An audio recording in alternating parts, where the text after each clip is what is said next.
Diabetes ಅಥವಾ ಮಧುಮೇಹ ಸಂಬಂಧಿತ ಡಿಸ್ಕಷನ್ ಮಾಡೋಣ. ಕಾಮನ್ ಕೆಲವು ಕ್ವಶನ್ಸ್ ಏನಿರುತ್ತೆ ಪಬ್ಲಿಕ್ಕಿಗೆ ಅನ್ನೋದನ್ನ ನಾವು ಫಸ್ಟ್ ಡಿಸ್ಕಸ್ ಮಾಡೋಣ.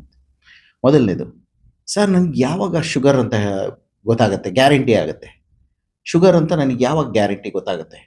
ಎಲ್ಲರೂ ಒಂದೊಂದು ಹೇಳ್ತಾರೆ ಸರ್. ಕೆಲವರು 100 ಮೇಲೆ ಸ್ವಲ್ಪ ಇದ್ರೂ ಜಾಸ್ತಿ ಅಂತಾರೆ, ಕೆಲವರು 200 ಮೇಲಿದ್ರೆ ಜಾಸ್ತಿ ಅಂತಾರೆ. ಹೆಂಗೆ ನಾನು ಕ್ಲಿಯರ್ ಆಗಿ ತಿಳ್ಕೊಬೋದು ನಂಗೆ ಡಯಾಬಿಟೀಸ್ ಇದೆಯೋ ಇಲ್ವೋ ಅಂತ? ಸಿಂಪಲ್ ಆಗಿ ಹೇಳ್ತೀನಿ ಕೇಳಿ.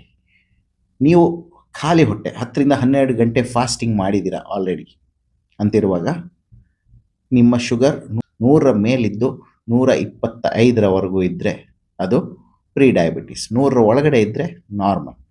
126ಕ್ಕಿಂತ ಮೇಲಿದ್ದಲ್ಲಿ ಅದು ಡಯಾಬಿಟೀಸ್ ಅಂತ ನಾವು ಕ್ಲಾಸಿಫೈ ಮಾಡ್ತೀವಿ. ಇನ್ನು ಖಾಲಿ ಹೊಟ್ಟೆಯ ಪರೀಕ್ಷೆನ ಕರೆಕ್ಟಾಗಿ ಮಾಡೋದು ತುಂಬ ಮುಖ್ಯ.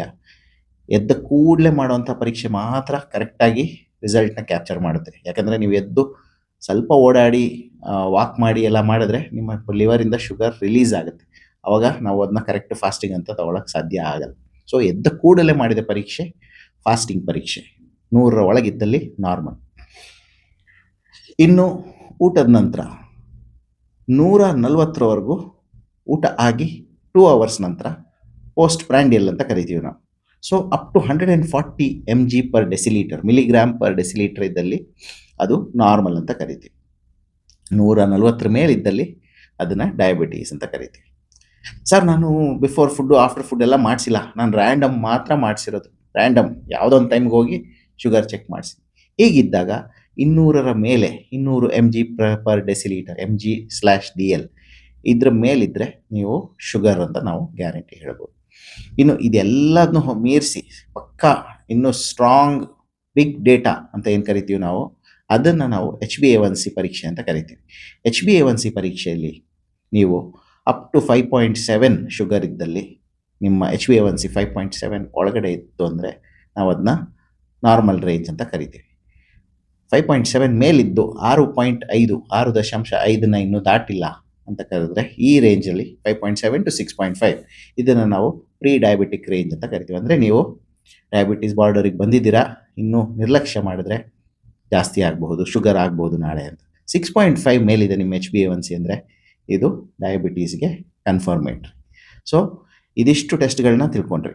ಇನ್ನು ಸುಮಾರು ಜನರಿಗೆ ಇದೊಂದು ಡೌಟ್ ಇರುತ್ತೆ, ಸರ್ ರಾತ್ರಿ ಮಲಗುವಾಗ ಊಟ ಎಲ್ಲ ಮಾಡಿ ಮುಗಿಸಿ 10 ಗಂಟೆಗೆ 8 ಗಂಟೆಗೆ ಊಟ ಮಾಡಿದೆ ಅಥವಾ 9 ಗಂಟೆಗೆ ಊಟ ಮಾಡಿದೆ, 11 ಗಂಟೆಗೆ ಚೆಕ್ ಮಾಡಿದೆ, ಶುಗರು 110 ತೋರಿಸ್ತಾ ಇತ್ತು.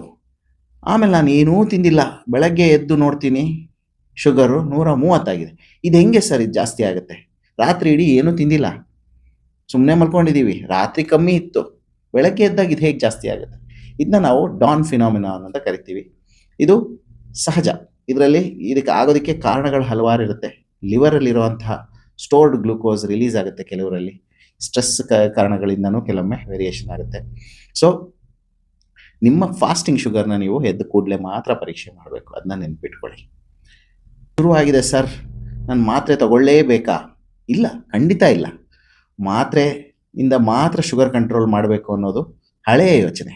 ನೀವು ನಿಮ್ಮ ಡಯಟನ್ನ ಚೆನ್ನಾಗಿ ಕಂಟ್ರೋಲ್ ಮಾಡಿ, ಸ್ಟ್ರೆಸ್ ಮ್ಯಾನೇಜ್ ಮಾಡಿ, ಸ್ಟ್ರೆಸ್ಸನ್ನು ಎಲಿಮಿನೇಟ್ ಮಾಡಿದಲ್ಲಿ, ಜೊತೆಗೆ ಆ್ಯಡಿಕ್ವೇಟ್ ಎಕ್ಸಸೈಸ್ ಮಾಡಿದಲ್ಲಿ ನೀವು ನಿಮ್ಮ ಶುಗರ್ನ ಅಥವಾ ಪ್ರೀ ಡಯಾಬಿಟೀಸ್ನ ರಿವರ್ಸ್ ಕೂಡ ಮಾಡ್ಬೋದು, ಕಂಟ್ರೋಲ್ ಕೂಡ ಮಾಡ್ಬೋದು. ಪ್ರೋಟೀನ್ ಇಂಟೇಕ್ ಮತ್ತು ಫ್ಯಾಟ್ ಇಂಟೇಕ್ನ ಹೆಚ್ಚುಗೊಳಿಸಿ, ಕಾರ್ಬ್ಸ್ ಇಂಟೇಕ್ನ ಕಮ್ಮಿ ಮಾಡಿ, ಖಂಡಿತವಾಗ್ಲೂ ನೀವು ಡಯಾಬಿಟೀಸ್ ವಿರುದ್ಧ ಪ್ರೀ ಡಯಾಬಿಟೀಸ್ ವಿರುದ್ಧ ಗೆಲ್ಲಬಹುದು. ಹೊಸದಾಗಿ ಡಯಾಬಿಟೀಸ್ಗೆ ಅಥವಾ ಈವನ್ ಓವರ್ ವೆಯ್ಟ್ಗೆ ಮೆಡಿಸಿನ್ಸ್ ಬಂದಿದ್ದಾವೆ, ಇವುಗಳನ್ನ ತಗೋಬೋದಾ? ಇದ್ರ ಬಗ್ಗೆ ತುಂಬ ಪ್ರಶ್ನೆಗಳು ಆಗಾಗ ಕೇಳಿಬರ್ತವೆ. ಸೊ ಡಯಾಬಿಟೀಸ್ಗಾಗಲಿ ಓವರ್ ವೆಯ್ಟ್ಗಾಗಲಿ ಎರಡಕ್ಕೂ ಒಂದು ಹೊಸ ಕ್ಯಾಟಗರಿ ಆಫ್ ಮೆಡಿಸಿನ್ಸ್ ಬಂದಿದೆ. ಸೊ ಇದನ್ನು ಗ್ಲೂಟೈಡ್ಸ್ ಅಂತ ಕರಿತೀವಿ ನಾವು. ಸೊ ದೀಸ್ ಆರ್ ಬೇಸಿಕಲಿ ಪೆಪ್ಟೈಡ್ಸ್, ಅಂದರೆ ಪ್ರೋಟೀನ್ ಮಾಲಿಕ್ಯೂಲ್ಸ್ ಥರ ಇರುತ್ತೆ. ಸೊ ಇವುಗಳು ಹೋಗ್ಬಿಟ್ಟು ಹಸಿವನ್ನು ಕಮ್ಮಿ ಮಾಡಿ, ನಿಮಗೆ ಆಗೋ ಸೆನ್ಸೇಷನ್ನ ಕಮ್ಮಿ ಮಾಡಿ, ಕ್ರೇವಿಂಗ್ಸ್ನ ಕಂಟ್ರೋಲ್ ಮಾಡಿ, ಇದರಿಂದಾಗಿ ನಿಮಗೆ ವೆಯ್ಟ್ ಲಾಸ್ನ ಉಂಟು ಮಾಡ್ತವೆ. ಸೊ ಈ ಹೊಸ ಕ್ಯಾಟಗರಿ ಆಫ್ ಡ್ರಗ್ಸು, ಅದರಲ್ಲಿ ಅತಿ ಮುಖ್ಯವಾಗಿ ಸೆಮಾಗ್ಲೂಟೈಡ್ ಅಥವಾ ಒಜೆಂಪಿಕ್ ಅಂತ ಕರೀತಾರೆ, ಕೇಳಿರ್ಬೋದು ನೀವು ಇದನ್ನ. ಅದನ್ನೇ ಡಯಾಬಿಟಿಕ್ಸಿಗೆ ಕೊಟ್ಟಾಗ ಅದಕ್ಕೆ ರೈಬಲ್ಸಿಸ್ ಅಂತ ಕರಿತೀವಿ. ಸೊ ಇನ್ನು ಟಿರ್ಜಪಿಟೈಡ್ ಅಂತ ಇನ್ನೊಂದು ಡ್ರಗ್, ಅದನ್ನ ಮೊಂಜಾರೋ ಅಂತ ಕರೀತಾರೆ. ಸೊ ಈ ಎಲ್ಲ ಡ್ರಗ್ಸ್ನು ಕೂಡ ಶುಗರ್ ಇರೋ ಪೇಷಂಟ್ಸ್ ತಗೊಂಡಲ್ಲಿ ಅವರ ಶುಗರ್ ಇಳಿತ ಆಗೋದು ತುಂಬ ಸ್ಟ್ರಾಂಗ್ ಆಗಿ ಆಗುತ್ತೆ. ಇನ್ನು ಜೊತೆಗೆ ವೆಯ್ಟ್ ರಿಡಕ್ಷನ್ ಕೂಡ ಆಗುತ್ತೆ. ಸೊ ವೆಯ್ಟ್ ರಿಡಕ್ಷನ್ ಆದಾಗ ಒಂದೇ ಒಂದು ಪಾಸಿಬಲ್ ಸೈಡ್ ಎಫೆಕ್ಟ್ ಇದರಲ್ಲಿ ಏನಾಗುತ್ತೆ ಅಂದರೆ, ನಿಮ್ಮ ಪ್ರೋಟೀನ್ ಬಾಡಿಯಲ್ಲಿರುವಂಥ ಮಾಂಸಖಂಡಗಳ ಸ್ವಲ್ಪ ಅದು ಶ್ರಿಂಕೇಜ್ ಥರ ಆಗಿರೋದು ಕಂಡು ಬಂದಿದೆ ರಿಸರ್ಚಲ್ಲಿ. ಸೊ ಇದರಿಂದ ಈ ಮೆಡಿಸಿನ್ಸು ಬೇಸಿಕಲಿ ನಿಮ್ಮನ್ನು ಫುಡ್ ಕಂಟ್ರೋಲ್ ಮಾಡೋ ಥರ ಫೋರ್ಸ್ ಮಾಡುತ್ತೆ. ನಿಮಗೆ ತಿನ್ನೋ ಹಸಿವು ಅನಿಸೋದಿಲ್ಲ. ಹಸಿವು ಅನಿಸಿ ನೀವು ಅನಿಸ್ದೇನೋ ನೀವು ಊಟ ಮಾಡೋಕ್ಕೆ ಹೋದರೆ ಒಂದು ಪಾಯಿಂಟ್ ಆದಮೇಲೆ ಅಯ್ಯೋ ತಿನ್ನೋಕ್ಕೆ ಆಗಲ್ಲ ಅನ್ನೋ ಥರ ಅನಿಸ್ಬಿಡುತ್ತೆ. ಆ ಥರ ಮಾಡಿ ನಿಮ್ಮ ಫುಡ್ಡನ್ನ ಕಂಟ್ರೋಲ್ ಮಾಡಿ ನಿಮ್ಮ ವೆಯ್ಟ್ನ ಕಮ್ಮಿ ಮಾಡಿಸುತ್ತೆ. So weight is directly proportional to the number of times per day you eat food. Every time ನೀವು ಫುಡ್ಡನ್ನು ಇಂಟೇಕ್ ಮಾಡಿದಾಗ ನಮ್ಮ ಬಾಡಿಯಲ್ಲಿ ಒಂದು ಹಾರ್ಮೋನಲ್ ರೆಸ್ಪಾನ್ಸ್ ಆಗುತ್ತೆ. ಹಾರ್ಮೋನಲ್ ರೆಸ್ಪಾನ್ಸಲ್ಲಿ ಏನಾಗುತ್ತೆ, ಇನ್ಸುಲಿನ್ ಅನ್ನೋಂಥ ಹಾರ್ಮೋನು ಏರಿಕೆ ಆಗುತ್ತೆ ಬಾಡಿಯಲ್ಲಿ. ಇನ್ಸುಲಿನ್ ಏರಿಕೆ ಆದ ಕೂಡಲೇ ಬಾಡಿಗೆ ಒಂದು ಸ್ಟ್ರಾಂಗ್ ಸಿಗ್ನಲ್ ಏನು ಅಂದರೆ, ಫ್ಯಾಟನ್ನು ಸೇವ್ ಮಾಡು, ಫ್ಯಾಟ್ ಸ್ಟೋರ್ ಮಾಡು, ಸ್ವಿಚ್, ಅದನ್ನು ಫ್ಯಾಟ್ ಸ್ವಿಚ್ ಅಂತ ಕರಿತೀವಿ. ಫ್ಯಾಟ್ ಸ್ಟೋರೇಜ್ ಸ್ವಿಚ್ಚು ಆನ್ ಆದಂಗೆ ಇನ್ಸುಲಿನ್ ಏರಿಕೆ ಆದ ತಕ್ಷಣ. ಸೊ ನೀವು ಕಾರ್ಬೋಹೈಡ್ರೇಟ್ ಇರುವಂಥ ಆಹಾರಗಳನ್ನ ತಿಂದಾಗೆಲ್ಲ ಇನ್ಸುಲಿನ್ ಮ್ಯಾಕ್ಸಿಮಮ್ ಸ್ಟಿಮ್ಯುಲೇಟ್ ಆಗುತ್ತೆ. ನೀವು ಪ್ರೋಟೀನ್ ಇರುವಂಥ ಆಹಾರಗಳನ್ನ ತಿಂದಾಗ ಕಾರ್ಬೋಹೈಡ್ರೇಟ್ಗಿಂತ ಒಂಚೂರು ಕಮ್ಮಿ ಸ್ಟಿಮ್ಯುಲೇಟ್ ಆಗುತ್ತೆ ಇನ್ಸುಲಿನ್, ಆದರೂ ಇನ್ಸುಲಿನ್ ಸ್ಟಿಮ್ಯುಲೇಟ್ ಆಗುತ್ತೆ. ನೀವು ಫ್ಯಾಟ್ ಇರುವಂಥ ಆಹಾರ ತಿಂದಾಗ, ಪ್ಯೂರ್ ಫ್ಯಾಟ್ ಇರುವಂಥ ಆಹಾರ, ಈ insulin stimulation is close to zero, ಅತಿ ಕಡಿಮೆ ಸ್ಟಿಮ್ಯುಲೇಟ್ ಆಗುತ್ತೆ. ಸೊ ಪ್ರೋಟೀನ್ ಮತ್ತು ಫ್ಯಾಟ್ ಇರುವಂಥ ಅಂಶಗಳನ್ನ ತಗೊಂಡಾಗ ನಿಮ್ಮ ಬಾಡಿ ಅದನ್ನ ತಡ್ಕೊಳ್ಳುತ್ತೆ ಹಾಗೂ ಫ್ಯಾಟ್ ಸ್ಟೋರೇಜ್ ಸ್ವಿಚ್ನ ಆನ್ ಮಾಡಲ್ಲ. ಅದೇ ಕಾರ್ಬೋಹೈಡ್ರೇಟ್ಸ್ ಅಥವಾ ಕಾರ್ಬ್ಸ್ ಅಥವಾ ಶುಗರ್ಸ್ ಇದಿರುವಂಥ ಆಹಾರಗಳು, ಪ್ರೊಸೆಸ್ಡ್ ಫುಡ್ಸ್, ಉದಾಹರಣೆ ಬೇಕರಿ ಐಟಮ್ಸು, ಇನ್ನು ಧಾನ್ಯಗಳು, ರೈಸು, ಹೆಚ್ಚು ಕಡಿಮೆ ನಾವು ಇಂಡಿಯಾದಲ್ಲಿ ತಿನ್ನುವಂಥ ಹೆಚ್ಚಿನ ಆಹಾರಗಳು ಕಾರ್ಬ್ಸ್ ಕ್ಯಾಟಗರಿಗೆ ಬರುತ್ತೆ. ಆದ್ದರಿಂದ we are always in a fat storage switch situation. ಯಾವಾಗಲೂ ನಮ್ಮ ಫ್ಯಾಟ್ ಸ್ಟೋರೇಜ್ ಸ್ವಿಚ್ಚು ಆನಲ್ಲೇ ಇರುತ್ತೆ. ನೀವು ಕಾರ್ಬ್ಸ್ ತಿಂದಾಗ ಏನಾಗುತ್ತೆ, ಹೊಟ್ಟೆಲ್ಲ ಜಾಸ್ತಿ ಹೊತ್ತಿರೋದಿಲ್ಲ, 2 hours ಆಗೋಕ್ಕೂ ಮತ್ತೆ ಹಸಿವಾಗುತ್ತೆ, ಮತ್ತೆ ಕಾರ್ಬ್ಸ್ ತಿಂತೀವಿ. So every time insulin chronically stimulated ಇರುತ್ತೆ. ಸೊ ಈ ಇನ್ಸುಲಿನ್ ಜಾಸ್ತಿ ಸ್ಟಿಮ್ಯುಲೇಟ್ ಇದ್ದಷ್ಟು ಇನ್ಸುಲಿನ್ ರೆಸಿಸ್ಟೆನ್ಸ್ ಆಗೋ ಸಾಧ್ಯತೆಗಳು ಹೆಚ್ಚಾಗ್ತಾ ಹೋಗುತ್ತೆ.